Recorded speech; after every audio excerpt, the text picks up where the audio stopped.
Hello and good morning to all of you from a sludgy Liverpool. It's here for another time Talking Reds. I'm here with Neil Atkinson, who's come back from his Scandinavian jollies and appears to have brought the weather with him.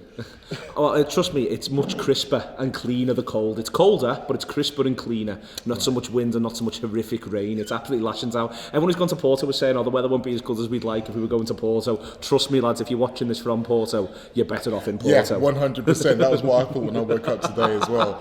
Now, it's that time of year where we all forget the fears and sins of winter and we get back to the heart of the one that we love. Yes, it's Champions League day again. Liverpool back in the Champions League, and as we alluded to, away in Porto for the first leg. And I'm excited, I'm buzzing. I hope you all are too. This is kind of what we were wanting when we had that game in May where we nearly went out of it and we just managed to get over the line. These are the moments that we as a club need to get back to, and I'm so glad we're back there. Neil, you share it? Absolutely. It's dead interesting at this stage of the season because you find yourself, this is what we wanted and it's what we're also working for. So part of what the result against Southampton was about was to get more of this, but then you've got this. So the thing that you're actually trying to get to, you've also simultaneously got, and it's shifting those gears between sort of the desire to be in this tournament and then also fully enjoying it when you're there.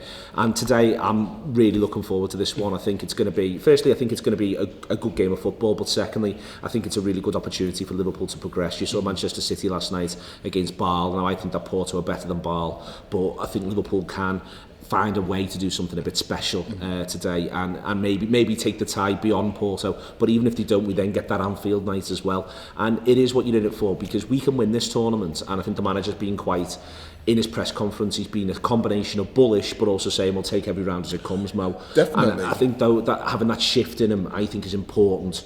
And I think that if we can be bullish, we're right to be bullish. We've beaten Manchester City recently, really good game against Spurs. I think there's 12 teams that can win it. I think it's the most open it's been for years. I don't think there's a dominant force. No. So I think that it is open, it is an opportunity, but it starts here against Porto. Well, if anyone from Liverpool went into it with any inferiority before last night, having seen the way that Tottenham were able to give a bloody nose to Juventus and how we played against Tottenham, should give everyone the chance. But I think you're right to highlight Klopp there. I think he's been very clever these last couple of days because he was very keen to make sure no one within the club was speaking about Porto before the Southampton game. But they were all thinking about it. He knew we as fans were thinking about it. Well, he's thinking about it when he doesn't play Henderson at Southampton, when he instead rests Henderson completely, not even on the subs bench, and goes with Chan because Chan's suspended. That's quite clearly thinking about it, But he's allowed to do that as a manager. The players aren't, and I think they did a very impressive job. I think you'd be hard pushed to find anyone on that pitch in St Mary's who you can say they were definitely thinking about Porto until the point where the manager brings off a couple, and then obviously the game's already won. Now, me as a fan, I think most of you out there, as much as you might not necessarily have enjoyed every minute of the performance on Sunday, if you could box it up and reproduce it pass for pass, shot for shot, like Gus Van Sant remaking Psycho, I think we'd all grab your hands off today. Today, don't you agree? Yeah, I think you would. I think we need to take a lot of those values that we had against Southampton. We're not going to dominate the ball to 60-70% possession. They're going to want some of the ball. They're in their ground and they know they need to play if they're going to be able to get through. But so there will be times where they will sort of be on the front foot and will need to defend well and cover for one another, and we can do that a little better even than we did against Southampton. But I think the idea of being explosive when we win it back and be quick is what the manager will be looking for. Listen, if I'm setting Porto up, I'll be quite honest, I'd be almost going, lads, you have the ball a bit more than we would normally do. But we'll see about that. We'll see about that as the game sort of progresses and develops. I just think it's an exciting prospect, Mo, and I think it's the restart of a journey. It's almost like a fresh season. It's almost like a bit of a rebirth. There's a new trophy back in the reckoning for us, and it starts today. And hopefully this is going to be the formation of this group and the mentality of this group. If we can get some good results here, bloody a few big European noses, even if we don't take the trophy away, then these are going to be the experiences that these guys can log in for future. And obviously we go into this game without some of the guys who have got us through the situations in the past. I'm thinking of Coutinho in particular. Yeah. So this is going to be, like I say, a real chance for this new team, this new group to say, look, this is where we are now, this is where we can go. I think that's really important, and I think the other thing that Mo's alluded to it there is 15 teams aren't going to win this. 15 teams, that's literally a statement of fact, and sometimes you say that and it sounds like it's a bit basic, but we forget that. 15 teams aren't going to win this, so there's going to be, and I think that currently 12 would say they've got a decent chance, maybe 11, 12. So let's say it is 12. Of those 12, there'll be 11 who may well end up feeling like they've got a bit of a hard luck story or something like that, or feeling a bit... So what the most important thing is for us this season is to take the process and take the positives from it. The first positive is being one of the sort of 10, 11, 12 who think they can win it, but secondly going through and enjoying that journey, and that's for us as supporters, definitely enjoying that journey. Everyone over in Porto enjoying it whenever we watch the game tonight, whenever we are in the world, and then enjoying it when it's back at Anfield. That's the first thing. But secondly, for these players to go, hang on, this is the reward. This is why we go and graft, and this is why we kill ourselves to the last kick on New Year's Day against Burnley to win 2-1. We do that to get 3 points so that we get Porto away, and then maybe we get Bayern Munich away, and maybe we get a win at Bayern Munich, and maybe the world's talking about us. The reason why you break your neck at Burnley is to get this. And this is the telling that story, and all being on board with that story is so important. And the reward that these players are getting through these big performances is hopefully going to, as we said, stand them in good stead. Now, speaking more specifically about the team, we know that Emre Can's not going to be playing. He's suspended for the first leg. How do you see the midfield looking? Do you see it as being a Milner plug-in, maybe Oxlade-Chamberlain, a Lallana if he's a bit fitter perhaps? We know Henderson will start. Yes. So the next question then becomes, and it is quite a deep and significant question really, is the Gini Wijnaldum question. Gini Wijnaldum's away form, Gini Wijnaldum in general, at times this season, terrific in some big games, and then really rather absent at some key moments. And I think that's the first thing, the first question for the manager to answer. And I think that as part of that, there's a second question in there, which is how fit is Adam Lallana? If I think Lallana, if you felt he could get 60, 70 minutes out of Lallana, I'd be tempted to genuinely think, you know what brought me to the dance last season? And it was his best midfield last season, much of the time was Henderson, Wijnaldum, Lallana. What's interesting is I think that if Lallana isn't quite ready, and I suspect he isn't, then he may well err on the side of going Henderson, Milner, Oxlade-Chamberlain, in that you can trust a Milner 6 out of 10. A bit more than at the minute with Lallana, where you feel as though you'll either get an invisible 4 or a brilliant 8. And it might be that he thinks I'd rather have what I know and can trust. But if he plays Milner, I'm immediately going, right, I want someone to be James Milner's legs in there as well. Because James Milner will be a really willing runner, but I'm talking about pace and acceleration. At which point you go, well, maybe Oxlade-Chamberlain. So I almost think you'll get either midfield 1 or midfield 2. I'd be surprised if you got a blend. And when we go into it a little bit of detail, there's a piece here in the Echo from Stephen Gillette. We're going to go more into the papers in more detail, but I just thought I'd throw this up because it's kind of pertinent to what we're saying, where they one of the Portuguese journalists highlights were the Porto winger Marega, who scored 16 in 20, I think 16 and 20 in the league, which is a ridiculously high rate. And for those of you who saw on Sunday the amount of space that was left in behind when Mo Salah was left deep and Ryan Bertrand was running into it, these are the kind of issues that you're going to need your midfield to be able to cover. So if we are trying to cover the legs for 2 people, we need someone who's potentially going to be able to keep an eye across and be able to get over and help Andy Robertson or Moreno or whoever it is. I think so. I think though on that though, that might actually lead to being more likely that he finds a way to try to get Wijnaldum on the pitch, and that he wants Wijnaldum left side. Though Milner has obviously got his background at left back as well.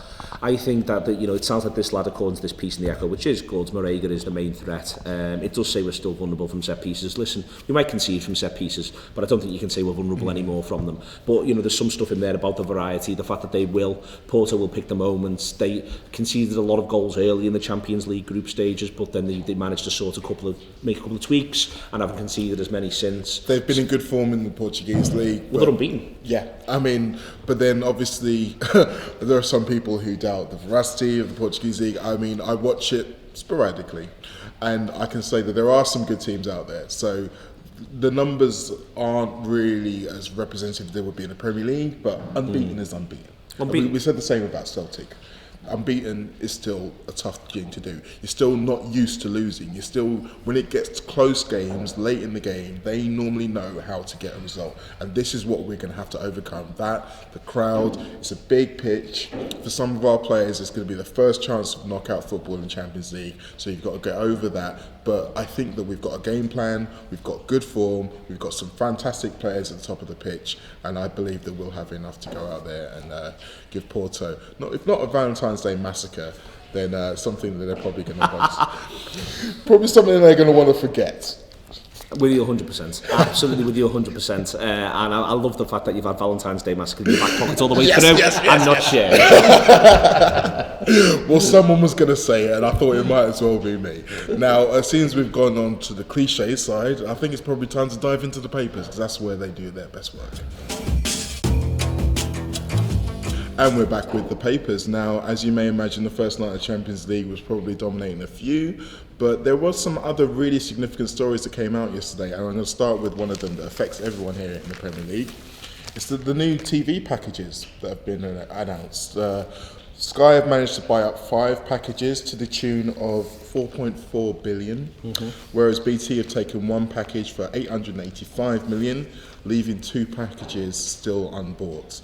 Now, it seems like there's not really much of a change in terms of the split between and the pure numbers of games between the two of them, but there does seem like there seems to be a little bit more, I wouldn't call it collusion, but cooperation between the two companies. Well, I mean, this is a piece by David Kahn, and there's a paragraph in it which says the sudden ferocity of competition between Sky and BT Sport, which boosted the Premier League clubs' coffers for the 2016-19 cycle, has calmed a little after the two companies signed a deal in December, which enables each other to offer the other's channels on their platform.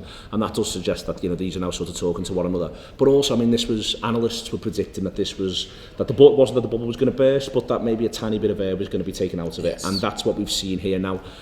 This, it doesn't finish. This is just the domestic arrangement. There's every chance that the overseas does continue to grow, because the Premier League, and I've seen it most recently in Scandinavia, but it's beyond even that. The Premier League is an exciting product all over the world in terms of things that people can just get behind on television, and it's possibly a good time to have those conversations when you've got 5 clubs in the last 16 of the Champions League. So, you know, all of that sort of stuff, you know, how that money sort of operates, but also the money, you know, let's be quite frank about this. The clubs will find a way to spend the relevant amount of money. So it's still going to be the biggest TV deal, which means that the clubs are theoretically still going to be far better off than their counterparts overseas, Mo. And so you are still going to have a situation where effectively how this money goes through clubs and ends up in the pockets of footballers, agents, other clubs, clubs overseas for transfer deals, all of that sort of stuff. Yeah, that might go down a tiny bit, but the clout is still going to be there. Oh yeah, I mean, essentially, you're only looking at the big 3 American sports, as in the NFL, NBA, and Major League Baseball are the only ones who are more profitable than the Premier League. Not football, the Premier League. Yep. So, I mean, the money is obviously going to take most of the headlines because they are still big figures. But for me, the interesting point is the packages themselves, essentially what it means for us as fans. Now, in terms of changing of the kickoff times, there's going to be a lot more of the Saturday 7:45. I believe there will be 8 a season coming, and this is all coming in from the 2019-2020 season. So we've got 2 seasons to wait for it yet. But the interesting thing for me is there's a couple, maybe potentially 3 entire midweek rounds being televised. Now, they haven't said as yet whether or not they're going to be doing simulcasts, so it's going to be 4 or 5 games to pick from, or they're going to try and stagger the kickoff time so you can watch a bit of everyone over the course of 2 or 3 days. But I find this really interesting, Neil, that this is a real step away in terms of how we are being given the football and what it means in terms of when we have to choose between which teams we want to see, which teams are more popular, what that can mean for future deals. I think it's hugely significant. It feels like it's very experimental this for this cycle, and then to go from there. I think, you know, just to be quite clear on it, is that there's going to be 20 matches where every match on 1 bank holiday and 1 midweek programme, that's 1 package, and then 20 matches every match in two midweek programmes. And that to me feels like we're dipping our toes in the water here. That's what that very much seems like. Can we do it? If we do it, how do we do it? How does it all work? And I think what you'll probably see is around the bank holiday. So let's imagine Easter Monday, hypothetically as an example. What you may well see is, you may well see a situation where there'd be 5 games kicking off at 3 o'clock on Easter Monday. And this is really important. It's about getting around the Saturday 3 p.m. rule that you can't screen, and that's why it's working this way. So it would be 3 p.m, say 5 kicking off at 3 p.m. You'll probably see 1 kick off at say 12, 1 kick off at 5:30, 1 kick off at 7:30, and then maybe a game on Easter Sunday and a game on the Tuesday, and then that way all those games are televised. And you know, it's a conversation that we have at the Anfield Wrap, and everyone's got different views about it, and they have done for a while. The nonsense, well, I've just given my view away, that people overseas can see the wide range of Premier League football and other people can't. I completely understand protecting, couldn't be more convinced about the value of protecting lower league clubs within England, but I sort of think that now if you really want to see a game, you can find a way to do it. And I don't think there's now, I think that we've come so far now with the Premier League sort of project when, you know, let's be clear, League One is the 9th best supported league in Europe. The Championship is the 3rd best supported league in Europe. To me, these seem pretty resilient facts. Now, maybe I'm wrong, and maybe the reason, and this is why an argument is an argument, this is happening, is because they are protected. Yes. So it could be, you know, it's where that is. But this feels like the first step towards saying, listen, we can do more here.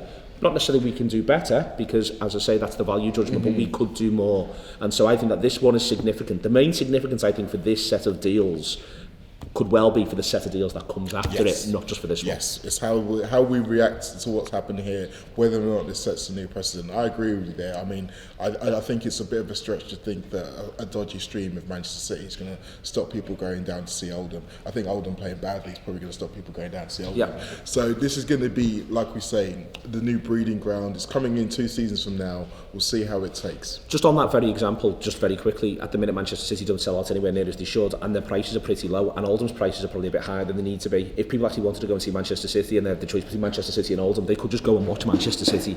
And I think, you know, we think, because we're in a Liverpool bubble where we can see the issue that is around tickets and access and all of this sort of stuff, we genuinely do sort of think, my God, everyone sells out all the time and this is a thing. Actually, most Premier League clubs, it's much easier to get a ticket than it is at Anfield. Much easier. And it's much easier at Championship level as well. So even though these stadiums are comparative to the rest of Europe full, there's still a fair bit of wiggle room. Watch the space on that one, definitely. Now, from something which Neil's branded as nonsense to something which I think everyone in football has branded a completely great shame. Ryan Mason, a Hull City midfielder, has unfortunately been forced to retire at the age of 26 due to the hand injury he felt at Chelsea, or he went in with the challenger Gary Cahill. Now, I mean, as I said, it's incredibly sad. He's spent the last 6 months or so looking at different options, speaking to different specialists, neuroscientists. But as we've seen with head injuries, you just really can't afford to take the risk. He was he was starting to get to grips with being a Premier League player at Hull City. He was actually in some fantastic form when it happened. So, as I say, it's just sort of horrible to hear about stuff like this, isn't it? It is. He was a tidy player, to be honest with you, and I think he would have had a Premier League career. And it seems a little bit different because it's a head injury. We see players have to retire because of repeated injuries to the legs. You know, the idea that there's just too much wear and tear. The idea that it's from one clash is, I think, the thing which is why it sort of grabs your attention a little bit. Like, and it's a reminder. And you know, we've all played at some level, and we've all gone up for the ball at some level at some sort of stage. And you know, there's people who really relish it, but you know, there is still somewhere in your mind going, it's not always a battle of laughs, this. No. And it is a reminder that, you know, footballers, you saw James McCarthy recently when he got the injury at Goodison, you know, things can be innocuous and can still lead to, you know, to what for Mason was a life-threatening condition for a period of time, and it was perfectly innocuous. And there's actually something from Gary Cahill which he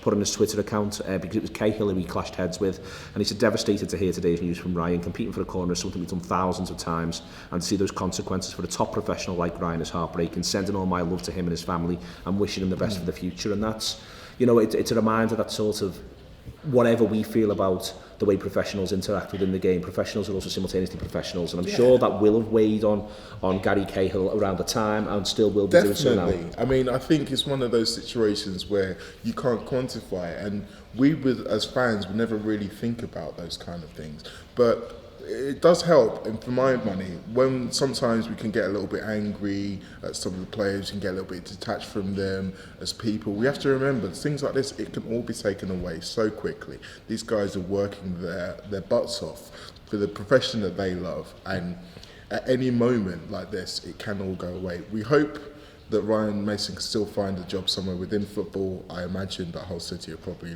looking after him quite well. They're quite good on that. Or one of his former clubs as well. Pochettino discussed his personality the other night at Tottenham, so you wonder if something may happen there or something like that.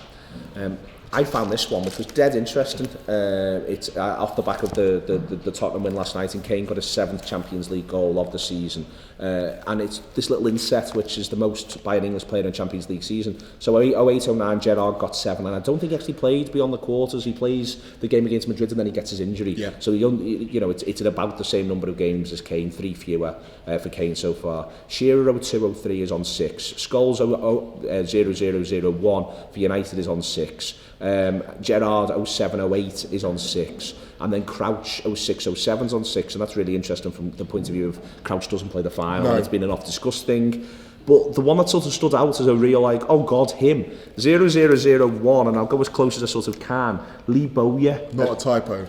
Not a typo. Lee Bowyer at Leeds United, and there was the kerfuffle around Liverpool signing him after that summer, and you sort of in your head he'd sort of become this job in midfield, and why was it a big deal? That's 6 Champions League goals in a season from there. Wasn't that while the trial was going on? I think it may well have been, yeah. Because that was the time when Jonathan Woodgate decided not to play, and Lee Bowyer decided to play. And not only did he played like a man possessed. He played almost, you could say, like a guy who didn't think he was going to get to play much football for much time after that. But it goes back to what we were saying, that memories are a funny thing sometimes. And when you think of Lee Bowyer, your mind instantly goes to the fight with Kieran Dyer at Newcastle, the fact that we all kicked up a stink about him coming and he decided not to come. But there was a really good footballer in there somewhere. And for someone like me who grown up in and around a lot of fans of Charlton Athletic, he was the first in almost like the midfield trilogy with Scott Parker and John Joe Shelvey. And we look at John Joe now, and I see a lot of Lee Bowyer in him. Now, he's still at that point where he can harness the good Lee Bowyer rather than the bad Lee Bowyer. But it's interesting to think about how he himself may potentially be judged when it comes to like 15 years later. Indeed. So yeah, remember your unlikely footballers who banged them in Champions League campaigns. There you go. That's what you've got there. Firmino can of course can still win the idea of the Golden Boot in the Champions League this season. Liverpool playing tonight. I fancy us. Yesterday I didn't fancy us. Yesterday I was nervous. This is just the sort of thing that happens. Oh no, I was bullish. Like, I think Sunday gave me exactly what I wanted out of this team. It was, not only was it a good professional performance, but it was one that didn't consume a lot of energy. We got the job done, we got out of dodge. And I think that if we keep with that momentum, we can do the same again. I believe in you guys. Now, we've got another couple of shows coming out. Obviously, we're going to have the post-match show after the game, when we're all going to be hopefully scraping ourselves off the ceiling. But then we also have what we call History, which is coming out later today. If I can find the file. If you can find the file. And I just want to do another highlight for the review show, which was out yesterday, which was dissecting that game. Was talking about Southampton on Sunday. Sean Rogers again showing his class. Now, all of this information, we're saying it now, but you can probably see it dancing across the bottom of the screen as we speak. Now, as I say, I've been back. I'm glad to be back. I've been in and out of the injury lineup so much, I thought people were going to start calling me Sturridge around here. But thankfully, all of that is behind me, and I can sit back and enjoy myself and look forward to a fantastic performance tonight from the Reds. Up the Reds.